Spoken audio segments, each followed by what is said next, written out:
Hey everyone, I'm Krista Mashore, and today we're going to be talking about the sales cycle. And we are going to be specifically talking about fulfillment and delivery. On the first 4 episodes, we talk about marketing, then lead generation, lead nurture, then conversion.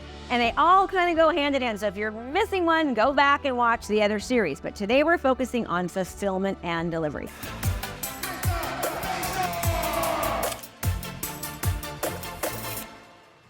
So think about it. You do so much to get a client. You market to them. You spend money or time, energy, and resources doing marketing. Then you generate that lead. Then you've got to nurture that lead. Then you've nurtured that lead, did a great job. Now that lead converts. They're officially your client. They're buying your stuff. They're saying yes to you. You want to work with them. Now you've got to fulfill and deliver on your promise. Now, let's talk about that.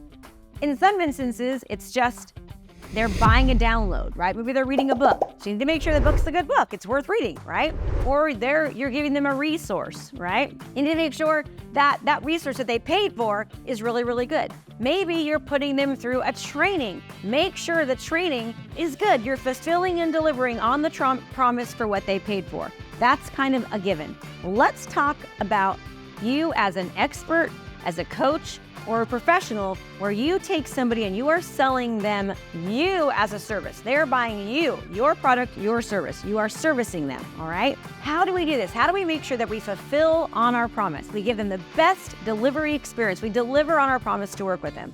You've got to think about this. How can you make this process seamless? How can you make it easy? How can you make it flawless? You want to make sure you get raving 5-star reviews. How do we do that? Well, obviously, making sure you have a very good customer relationship management system, a CRM, right? I want you to think about when somebody comes into your world and they say yes to you and they're going to become a client. Where do they start and how do you get them to that end result? What are the things that you need to do? What are the phases or the stages that they need to go through in order to get their end desired result, hiring you as a service provider, hiring you as a real estate agent, as a lender, as a coach, as a professional, as an expert? Where do they start? Where are they going to end? And what can you put into place to make sure that that experience is perfect for them? All right. Well, first of all, you need to know who your clients are. We talked about that on the marketing training. But now you need to know, okay, these clients are coming to me and they want a desired outcome. How can I get them there the quickest, but the easiest way, and make sure that they get their questions answered before they even have them? I'm giving them good service. I'm getting back to them quickly. I'm making sure that they know what's happening next. I'm educating them. I'm really informing them about where we're at, where we're gonna go, and what needs to be done in that time frame. That's fulfillment and delivery, right? That's giving them good service. So in order for you to give them good service, you need to think about what tools and resources do you need to create to help them have that amazing experience with you, right? I'll give you some examples. So when I was a real estate agent, I knew that there was certain things that would happen throughout a transaction. So what I did was I literally, and I can kind of walk you through this, I took the real estate transaction from the time we went into escrow, right? And I knew that number one, there was marketing, okay? I needed to market their properties, okay? But even before marketing, I had to get the home ready. So we'll just put ready, right? So I had to prepare the home. And then once I prepared the home, I had to market the home, all right? And then I just kind of went through all the different phases of once they said yes to me and they were in contract. And this is specifically thinking about a seller. Now you might not be in real estate, but think about this. Maybe you are dealing with people that go through divorce. When somebody goes through divorce, well, what's the first thing that you have to do? Well, you got to figure out what it is that they want, what the problem is, who gets the kids, how much, what are their finances? What are they going to divide? Who owns what? What does he have? What does she have? What do you have together, right? You need to kind of go through this process. And then you kind of start to break it down from there. So I'm utilizing a real estate example because I was in real estate for 17 years and it's easy for me to use that as an example. But if you're not in real estate, think about your own business, okay? Then I knew once I marketed their homes once it was ready. Then I knew that I had to get offers, right? So there was going to be offers. And then I had to negotiate those offers, okay? And then I knew that we would go into escrow, okay? And once we were in escrow, I knew before we were going to escrow, I knew that in the negotiations, I had to think about repairs, like who was going to do repairs, who was going to pay for what. So who was going to pay for what, right? I needed to think about timelines. All of these things came into play, all right? Then I needed to know, we were going into escrow, and then I needed to think about, okay, there's inspections, okay? And I can just keep going on and on about the whole entire cycle of selling a house. So what I did was I thought, okay, I'm gonna create videos on how to get your home prepared for sale. I'm also going to give them, I'm gonna let them meet with the stager. I'm gonna have them meet with the stager that's gonna help them prepare their home. I'm going to create video content on how to spruce up their house by painting trim or painting a door. I'm going to provide a cleaner, and I'm going to pay for that, or I'm going to give them cleaning resources, right? I'm going to prepare all of this stuff that has to do with them hiring me as their real estate agent to make the process as easy as possible, all right? Another thing we did was, when we talked about offers, I created a spreadsheet, and the spreadsheet, okay, had all of the details about the offer on there. I made it easy so they could look at the spreadsheet, and if we had multiple offers, they could compare offer 1 to offer 2 to offer 3, and then I would say the pros and cons of each offer. Now, I knew that once we went into escrow, and I would talk about inspections, that for each inspection, they would need to do certain things. For example, when you have a home inspection, you need to make sure that the water heater is double strapped. You need to make sure that the smoke detectors work and the carbon monoxide detectors work.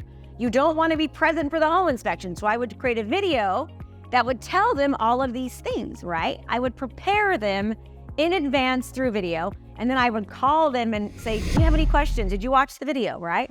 I would send out through my customer relationships management system, I would send out text message reminders, email reminders.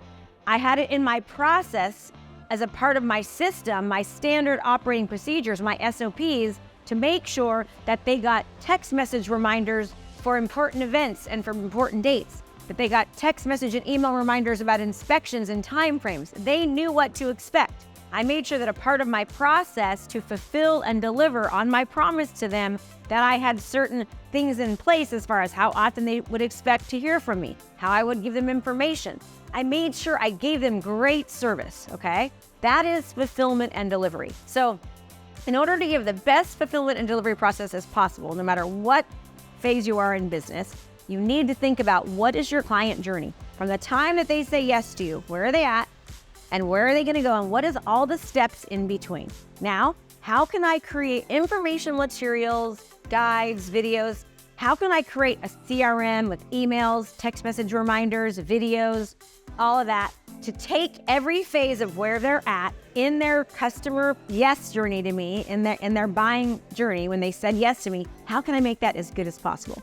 That is how you fulfill and deliver on your promise to them, right? Knowing where they're at, where they want to go, what are the steps in between, and what can I put into place for all of those steps to make it as seamless as possible. Now, if you're a newer person in your career, talk to other people, interview other experts in your career. Ask them, okay, so somebody said yes to me and now they're a client. What can I expect to happen?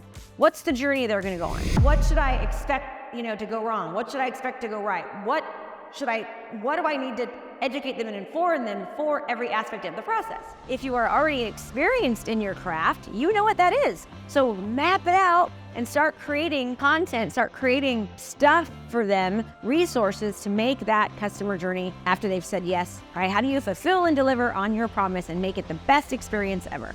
That was this phase of the sales cycle. And again, having a good CRM, having systems and processes in place in that CRM to help you as much as possible. You can utilize AI for a lot of this, right? How can you make it easy for you to show up and look great by having automations and systems in place that happen for you based upon triggers and that kind of thing? And again, you get that from a good CRM.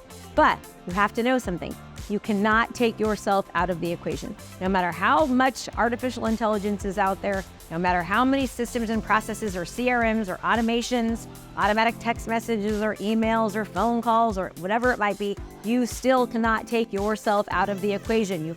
To give a good customer experience, to fulfill and deliver on your promise to that client, you're going to need to put you into it. And know this is that if you give a good experience, keeping the clients that you have, if you can just keep 5% more of the clients that you already have, you can increase profits between 5 and 95% just by keeping 5% of the clients you already have.